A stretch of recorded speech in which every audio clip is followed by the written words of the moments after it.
Olá, meus irmãos. Eu resolvi gravar esse vídeo porque eu gostaria de fazer um alerta a todos os cristãos do Brasil. Eu creio que corremos um grande perigo, do qual nem sequer nos damos conta. Por isso eu peço que você compartilhe esse vídeo com o maior número de pessoas que você puder. Por causa das eleições, estamos vivendo um momento de grande expectativa e até de medo no Brasil. Mas afinal de contas, devemos realmente ter medo? Ou melhor, o que ou quem realmente devemos temer? A Bíblia nos ensina claramente que não devemos temer nada nem ninguém, exceto a Deus. O profeta Isaías escreveu no seu livro, no capítulo 8, verso 13, ao Senhor dos Exércitos é que vocês devem considerar santo. A Ele é que vocês devem temer. Dele é que vocês devem ter pavor. Já o Senhor Jesus disse no Evangelho de Lucas, capítulo 12, 4 e 5. Eu lhes digo, meus amigos, não tenham medo dos que matam o corpo e depois nada mais podem fazer. Mas eu lhes mostrarei a quem vocês devem temer. Temam aquele que, depois de matar o corpo, tem o poder para o lançar no inferno. Sim, eu lhes digo, esse vocês devem temer. Portanto, se você é um cristão, não deve temer homens, governos ou ideologias, mas somente o Senhor. Ouça, eu não estou dizendo que não devamos nos preocupar com o futuro do nosso país. Eu creio que nós, como cristãos, temos ainda mais responsabilidades que os demais cidadãos. Por isso afirmo que nós, os cristãos, não devemos apenas ter uma opinião no que se refere à escolha dos nossos líderes, mas um posicionamento que tem como referência a palavra de Deus. Porém, o meu alvo nesse vídeo é que possamos refletir um pouco mais sobre esse tema do temor ao Senhor. 80% da população brasileira se declara cristã. Mas será que esse povo conhece e teme o Deus que eles professam? Veja, eu li há pouco um versículo do profeta Isaías que diz: dele vocês devem ter pavor. Ter pavor, meu irmão e minha irmã, não significa apenas acreditar na existência de um Deus, nem tampouco crer que ele apenas nos ensine valores morais. Ter pavor é saber que ele é terrivelmente santo, que ele abomina o pecado e que ele é um Deus justo e que faz justiça. Mas, infelizmente, o que tem acontecido no Brasil é que muitos têm apenas se identificado com esse Deus, como se ele fosse apenas um acessório, algo que agrega valor. Como se ele fosse uma roupa de marca, que as pessoas usam para ostentar um padrão financeiro, que na realidade elas não têm. Pense comigo, será que não é justamente isso que está acontecendo com o santo nome do Senhor Jesus?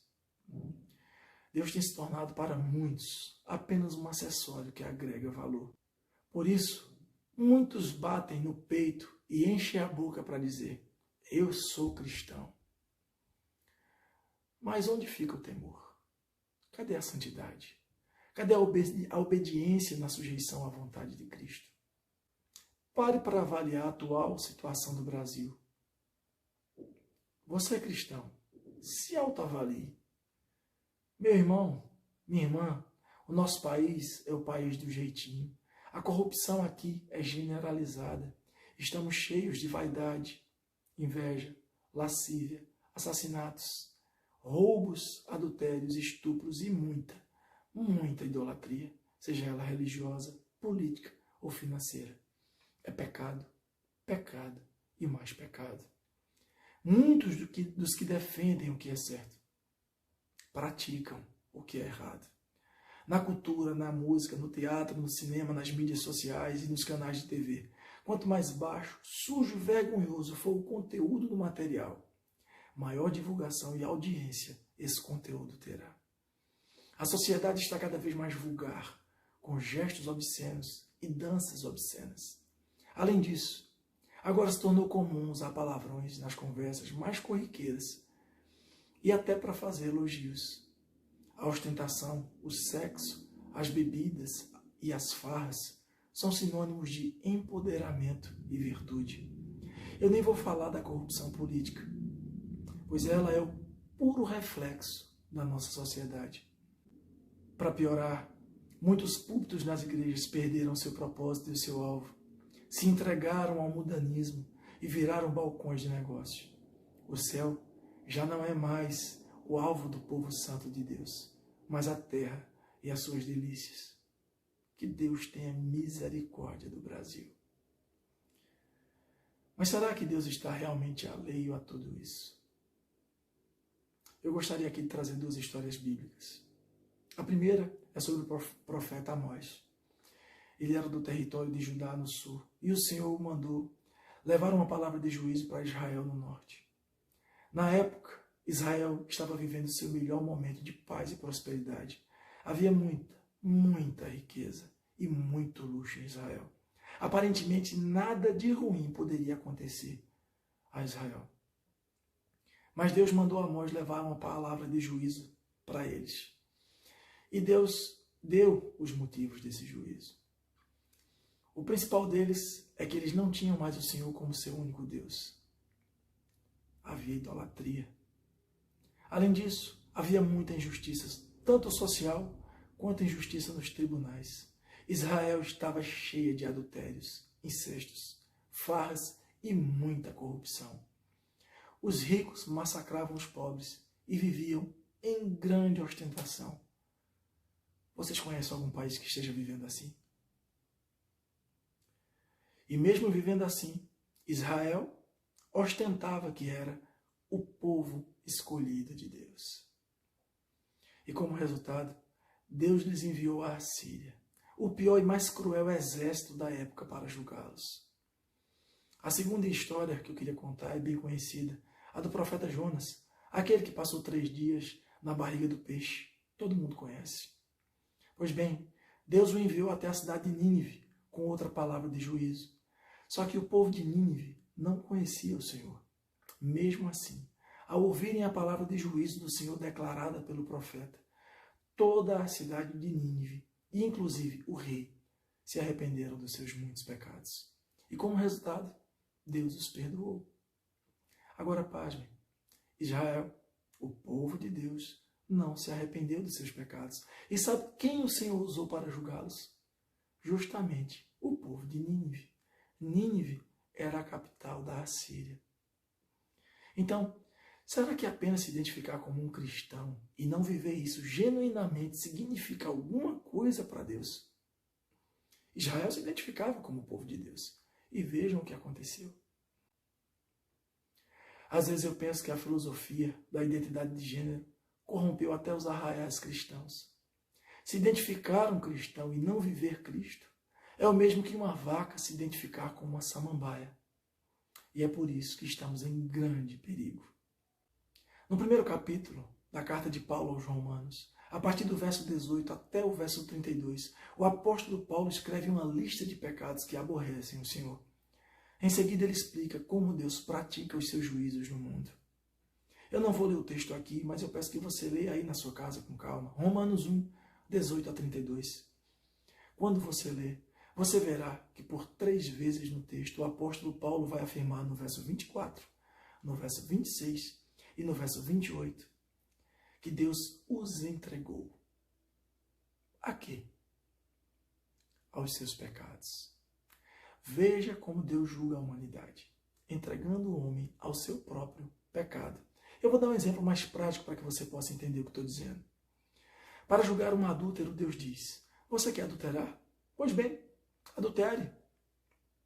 Até perder sua família, até ser envergonhado, até perder seus filhos para que estes venham ser criados por outro pai ou outra mãe.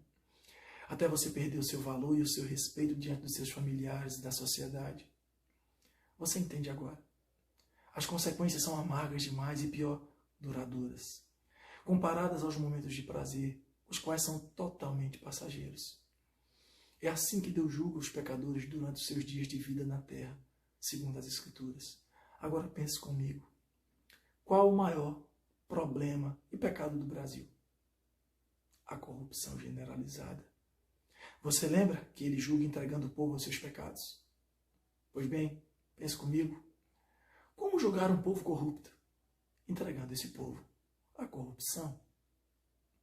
Você percebe agora, cristão, que o nosso problema não é um candidato, um partido ou uma ideologia. O nosso problema é, sem dúvida, o nosso pecado.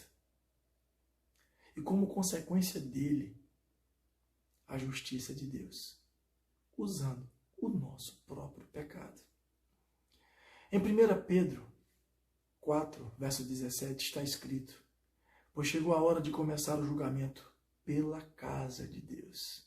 E se começa primeiro conosco, qual será o fim daqueles que não obedecem ao Evangelho de Deus? Veja o que Pedro está dizendo. O juízo começa pela casa de Deus. Além disso, qual será o fim daqueles que não obedecem o Evangelho de Deus? Irmãos, o santo nome de Deus não é um acessório. E a Escritura nos adverte: de Deus não se zomba. Ele é santo e temível. Mas eu creio que o Senhor, em sua infinita paciência e misericórdia, está aguardando pelo nosso clamor de perdão. Em 2 Crônicas, capítulo 7, verso 14, há uma promessa maravilhosa do Senhor, que diz: se o meu povo, que se chama pelo meu nome, se humilhar e orar, buscar a minha face e se afastar dos seus maus caminhos, dos céus o ouvirei, perdoarei o seu pecado e curarei a sua terra. Meus irmãos, chegou a hora de nos colocarmos de joelhos diante do juiz de toda a terra, com humildade, arrependidos pelos nossos muitos pecados, clamando por sua misericórdia e restauração. Não devemos fazer isso buscando uma bênção política, mas conscientes de que estamos em franca rebeldia ao Senhor e ao seu governo santo. Precisamos nos converter verdadeiramente ao Senhor Jesus Cristo, aquele que recebeu o juízo de Deus no nosso lugar, para que tivéssemos o perdão dos nossos pecados. Conversão é mudança de caminho, e nós precisamos mudar o nosso rumo como povo de Deus nessa terra. Aquele que roubava, não roube mais. Aquele que traía, não traia mais. Aquele que era corrupto, seja honesto, ainda que isso diminua seus rendimentos. E aquele que praticava o mal, pratique o bem. Não sejamos rebeldes, como o antigo Israel. Por isso eu gostaria de fazer um apelo a você e a todos os cristãos do Brasil.